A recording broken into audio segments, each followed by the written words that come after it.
This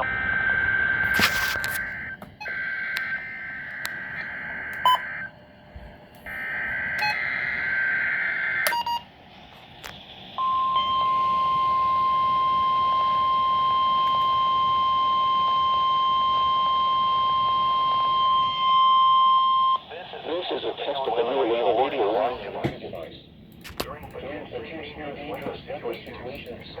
Receivers are automatically activated to warn you of extreme weather hazards in western Missouri and eastern Kansas.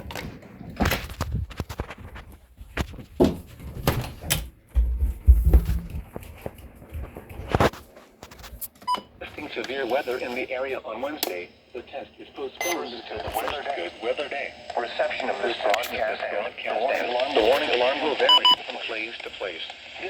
This variability, normally more noticeable at greater distances from the transmitter, will occur even though you are using a good quality receiver in perfect working order. To provide the most consistent warning service possible, the warning alarm will be activated for specific watches and warnings in the St. Joseph and Cameron listening areas. This test is for the following counties. In Missouri, Clay, Andrew, Buchanan, Clinton, DeKalb, Holt, Nottoway, and Platte. In Kansas, Atchison, Brown, Donovan, and Leavenworth. This concludes the test of the NOAA weather radio warning device. Whoa, they're ending at the same time.